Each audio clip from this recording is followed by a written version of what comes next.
여러분 10주년 진심으로 축하드리고 오늘 또 임직 받으시는 한 분 한 분에게 하나님 주시는 큰 기쁨이 있게 될 줄로 믿습니다. 네, 1년 반 전에 우리 김경영 목사님 취임하실 때 뵙고 그 다음에 이제 첫 번째 또 뵙는 것 같아요. 그 중간에 교회는 와봤고 이렇게 또 예쁜 장소가 마련이 되어서 얼마나 감사한지 모르겠습니다. 오늘 저에게 주어진 시간이 이렇게 많지 않더라고요. 그래서 긴 시간 아니지만 사도 바울의 삶을 여러분과 잠깐 나누도록 하겠습니다. 사도 바울의 삶은 한마디로 복음을 전하는 삶이고 또 예수님을 증거하는 그리스도를 또 그의 부활을 증거하는 삶이었습니다. 그런데 성경에 나타난 사도 바울의 사역을 한마디로 한다면 오늘 본문에 나와 있는 것 같이 격려입니다.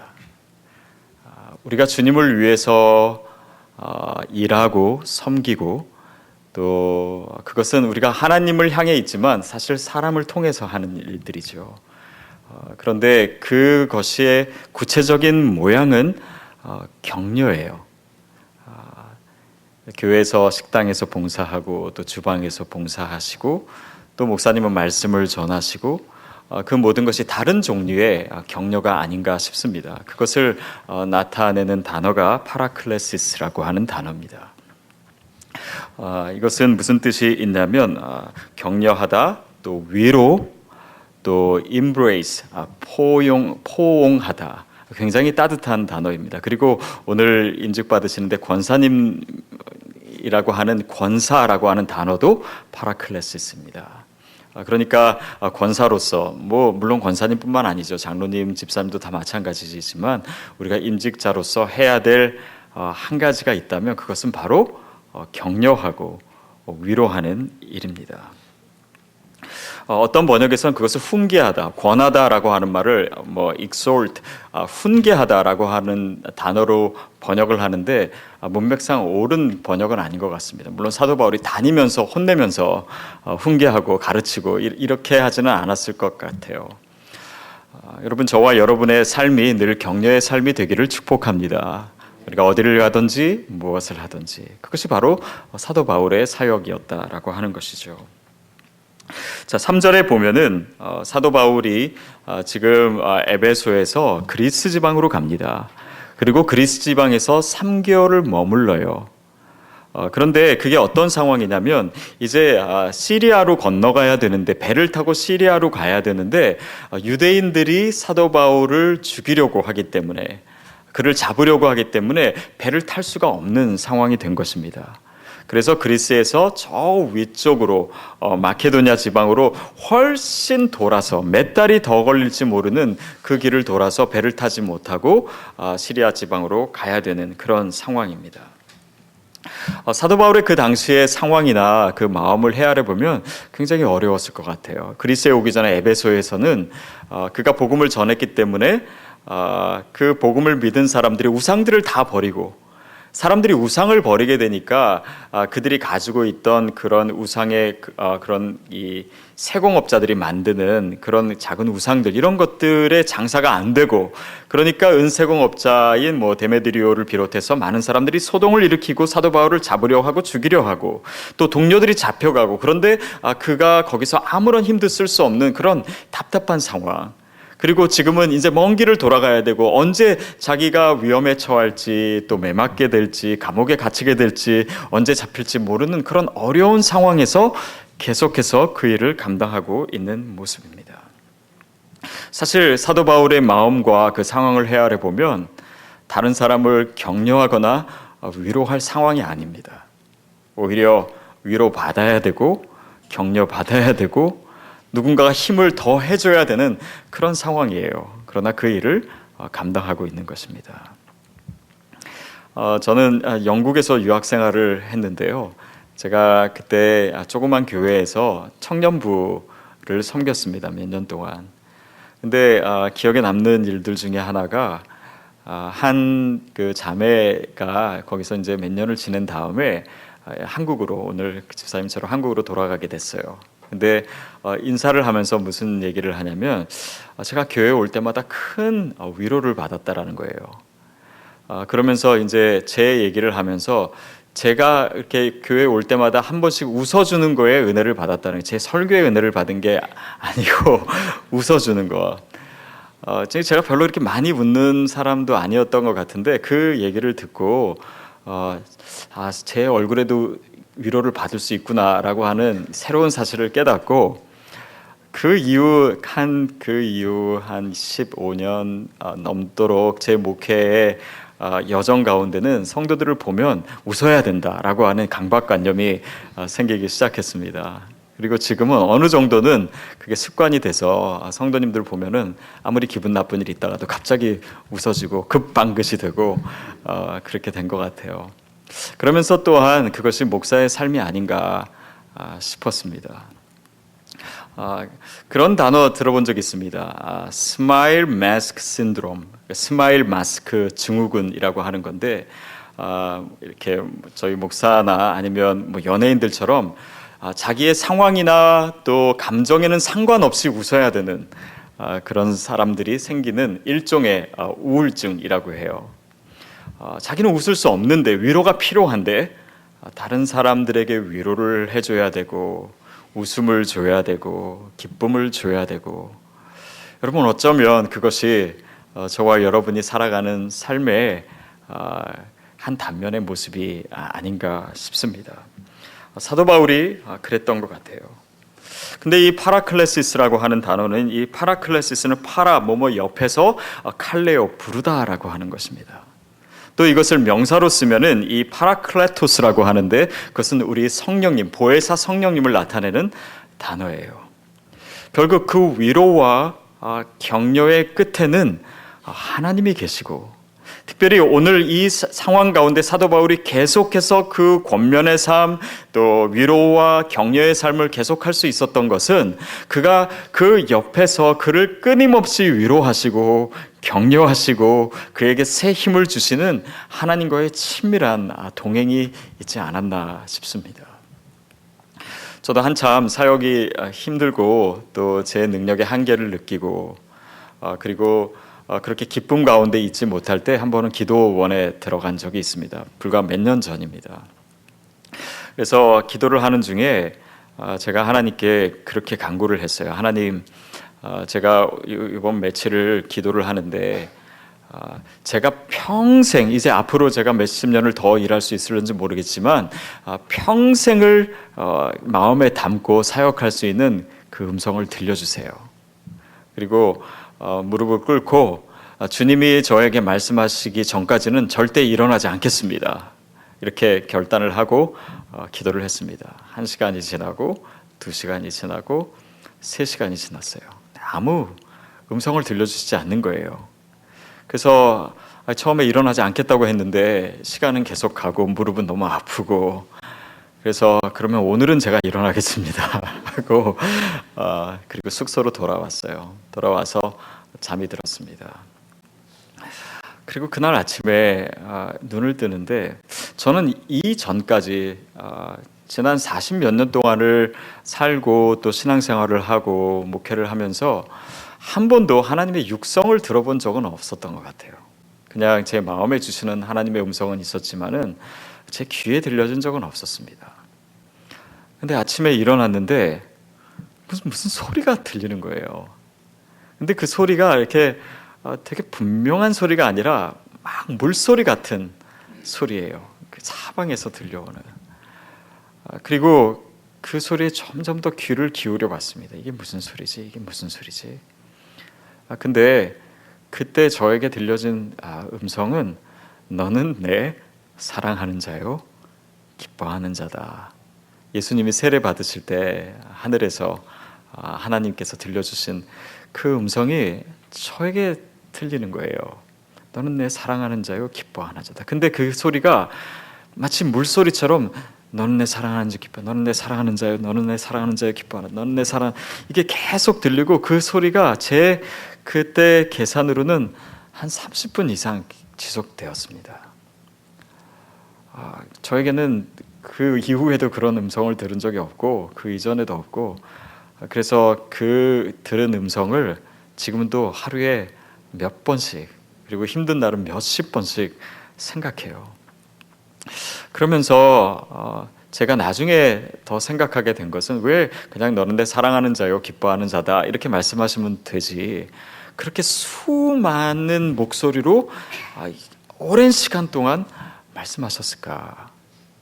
저는 그것을 그렇게 해석했습니다. 제가 가는 곳마다 이 이야기를 많은 사람들에게 해주라고, 바로 그 음성이 필요한 사람들이 많을 거라고. 여러분이 저는 하나님의 직접적인 음성을 듣게 되기를 바랍니다. 그렇지만 또한 지금 제가 여러분께 말씀드리는 것으로 주님의 음성을 들을 수 있다면 너무 좋을 것 같습니다. 하나님이 여러분을 사랑하시고 기뻐하세요.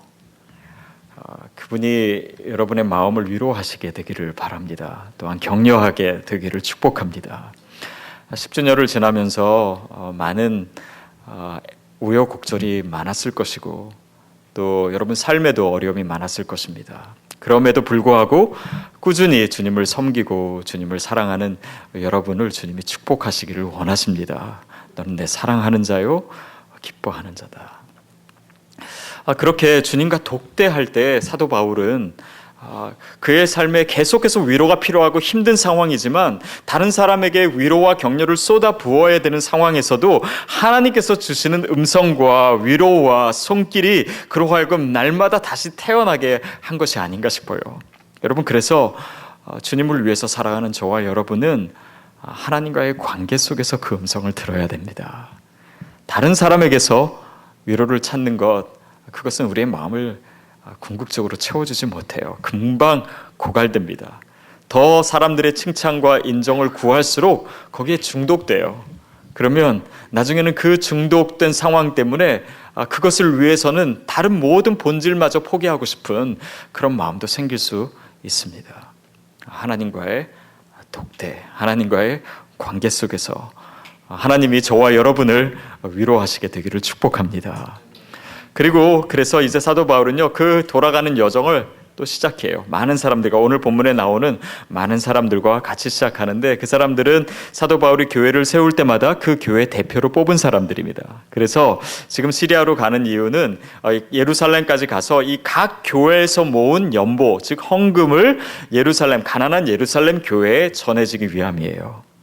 그 여정 자체가 위로이고, 그 여정 자체가 격려이고, 그 여정 자체가 다 가난한데도 불구하고 더 가난한 교회를 향해서 애쓰고 힘쓰고 섬기려고 하는 바로 그 파라클레시스의 여정입니다. 여러분, 하나님께서 저와 여러분을 계속해서 격려의 도구로 써주시기를 축복합니다. 위로의 도구로 써주실 줄 믿습니다. 오늘 임직자로 세워주신 여러분의 사명도 바로 그것입니다. 계속해서 그 일을 했고, 사도 바울은 그래서 3달 동안 그리스에서 기다리면서요, 그냥 낭망하면서 기다린 거 아닙니다. 그때 쓴 책이 바로 사도 바울의 책 중에서 가장 위대하다고 하는 로마서예요. 그의 이 역사상 가장 위대한 전도와 또 교리의 책이 바로 그 시간에 자기는 힘이 없고 낭망할 수밖에 없는 상황이었지만 남을 격려하는 상황 가운데 주신 축복이요, 은혜였던 것입니다. 저는 그것이 저와 여러분의 삶의 패턴이 되기를 축복합니다. 한 가지 기억이 떠오르는데요. 제가 신학교 다닐 때입니다. 벌써 20몇 년이 됐는데, 그때 제 친한 친구랑 같이 집회들을 많이 다녔어요. 은혜 받기 위해서, 또 성령의 은사를 받기 위해서 그 젊은 신학생으로서 많은 곳에 참여를 했습니다. 그때 제가 한 가지 기억나는 집회가 여기 이제 애너하임에도 있는 비냐드 교회에서 한국 목회자들 대상으로 세미나를 일주일 동안 했어요. 근데 그때 이제 나타나는 많은 그 이적들이 있었는데, 지금도 그렇지만은 비냐드 교회에서는 이렇게 서로를 위해서 기도하게 하고, 기도를 하면 그 성령의 임재의 증거로 이렇게 사람들이 넘어지더라고요. 근데 저는 그 당시도 또 지금도 그렇지만은 그런 거에 대해서 되게 의심이 많았어요. 그래서 나는 넘어지지 않으리라 라고 이제 굳게 마음을 먹고 했는데, 진짜 일주일 집회 동안 저 빼고 다 넘어지더라고요. 그러니까 제 마음에 좀 이게 두려운 거예요. 왜냐하면 다 하나님의 은혜를 받고 어떤 성령을 체험하는 것 같은데 나만 죄가 많아서 이렇게 되는 거 아닌가. 그래서 제가 한 3일이 지난 다음부터는 하나님 저 좀 넘어지게 해주세요. 이런 기도를 하고 또 그 집회에 참여했습니다. 그러나 끝까지 마지막 그 전날까지 넘어지지 않는 거예요. 그래서 물론 그 넘어지는 것 자체가 큰 의미가 있는 것은 아닐 수 있습니다. 그리고 꼭 넘어졌다고 해서 성령의 은사를 체험한 것은 아니죠. 근데 어쨌든 마지막 날까지 넘어지지 않았기 때문에 저는 그거를 이제 포기하고, 그리고 거기서 이제 서로를 위해서 기도하라고 해서 다른 사람을 위해서 기도했습니다. 다른 사람을 위해서 기도하는데 다른 사람이 이렇게 같이 저 혼자 기도한 건 아니고 여러 사람들이 이렇게 어떤 사람을 위해서 기도해 주면은 그 사람이 이렇게 넘어지더라고요. 근데 그 마지막 시간쯤에 제가 다른 사람을 기도하고 있는데 제가 넘어졌어요. 정신이 어질하더라고요. 그래서 저는 그때 그 넘어진 것이 제가 힘이 빠져가지고 다리에 힘이 없어가지고 넘어진지 100% 확신은 없지만, 근데 제가 나중에 안 것은 제가 기도하는 중에 저를 위해서 기도하는 제 친구가 있었어요. 그리고 그의 기도 가운데 제가 성령의 강한 임재를 체험했던 것이죠. 그 사건은 단지 성령의 은사, 음재 이런 것뿐만 아니라 그 안에 있는 메시지로 저에게 깊이 남아 있습니다. 그것은 무엇이냐면 우리가 누군가를 위해서 격려하고 기도하고 축복할 때 하나님께서는 우리를 격려하시고 위로하시고 축복하신다는 거예요. 그것이 사도 바울이 끝까지 갈 수 있었던 가장 큰 힘이 아니었나 싶습니다. 지금은 LA에 살고 있고 여러분이 아마 다 아실 것입니다. 닉 부이치치라고 팔 다리가 없이 태어나서 산 목사님입니다. 그리고 제가 금경 목사님 두란노 계셨는데 제가 두란노 있을 때 그분을 이제 한국 최초로 초대했던 적이 있습니다. 그래서 만났어요. 만났더니 굉장히 그때 27살 청년이었는데 굉장히 그 카리스마가 있더라고요. 그래서 그때 저는 이미 한 40살 정도 됐었는데 저를 딱 만나더니 자기 초대해줘서 고맙다고 하면서 기도 제목이 뭐냐요? 자기가 기도해주겠다고, 안수기도 해주겠다고, 팔다리도 없는데 안수기도 해주겠다고 그렇게 해서 기도 제목도 얘기하고 그랬던 적이 있습니다. 근데 그때 한 며칠간 교제하면서 저와 나눈 간증 중에 이런 것이 있었어요. 이 닉이요, 어렸을 때부터 팔다리가 없었기 때문에 자기 자신의 삶에 대해서 참 절망도 많이 하고 자살도 시도하고, 그러나 목사의 아들이었고 또 믿음이 있었기 때문에 기도했습니다. 하나님, 저에게 기적을 베풀어 주세요. 하나님, 정말 주님이 살아계시다면 내 삶의 어느 순간에 내가 자고 일어났을 때 어느 순간 팔 다리가 생겨나게 해주세요. 그리고 그 기도를 거의 평생을 하면서 살지 않았겠습니까? 그러나 그 기도가 응답이 되지 않았어요. 기적은 일어나지 않았습니다.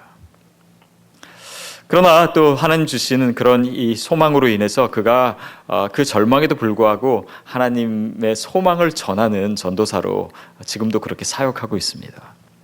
근데 어느 날 어느 집회에 갔는데 이렇게 교회인데 제가 이렇게 설교하고 있었대요. 설교하고 있는데 자기 깜짝 놀란 것이 자기 바로 앞에서 설교를 듣고 있는 젊은 부부가 있었는데 그 젊은 부부가 아이를 안고 있었는데 팔과 다리가 없대요. 자기와 똑같이 태어난 아이예요. 데니엘이라고 하는 아이입니다.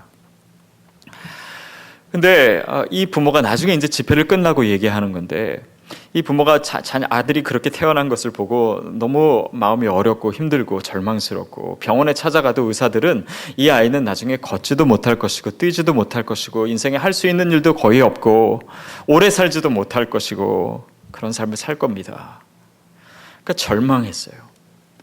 근데 그 상황 속에서 자기의 눈앞에서 지금 보고 있는 닉은 수영도 하고 걷기도 하고 뛰기도 하고 온 세계를 다니면서 소망을 전하고 오히려 건강한 사람들보다도 훨씬 더 많은 일을 하고 의미 있는 삶을 살고 있는 것을 보면서 이 닉의 삶 자체가 그 부부에게는 기적이었다라는 거예요. 자신은 지금 기적을 보고 있는 것이다.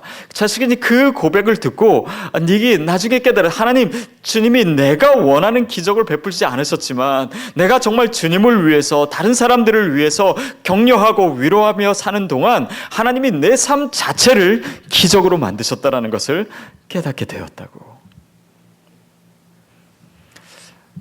저는 그 간증이 오늘도 저의 삶에 큰 힘이 됩니다. 그리고 바라기는 여러분에게도 그렇게 되기를 바랍니다. 10년 동안 교회를 섬기면서 어떤 분은 나는 이제 할 만큼 했다, 아니면 지쳤다 생각하는 분도 있을 거예요. 그러나 여러분, 다른 영혼들을 격려하는 일을 멈추지 마십시오. 끝까지 하십시오. 끝까지 주님을 위해서, 또 영혼들을 위해서 여러분의 가진 힘과 마음과 정성을 다해서 섬기십시오. 그러는 가운데 하나님께서 정말 우리에게 필요한, 우리의 기대와 우리의 상상을 뛰어넘는 하나님의 위로와 축복과 격려가 저와 여러분에게 있을 줄로 믿습니다. 그것이 크리스찬의 삶의 모습이에요. 그것이 우리가 살아가는 방식입니다. 저는 앞으로의 10년이 이전의 10년보다도 더 힘차고 더 영광스럽고 더 하나님의 힘이 넘치는 샌디에고 온누리교회가 될 줄로 믿습니다. 여러분의 삶도 그렇게 될 줄로 믿습니다. 그리고 우리의 삶에 멈추지 않는 그 헌신 가운데 하나님의 기적과 하나님의 놀라운 역사가 오늘 여러분에게 특별히 임직을 받으시는 우리 한 분 한 분에게 넘치게 되기를 주님의 이름으로 축복합니다. 자, 기도하겠습니다.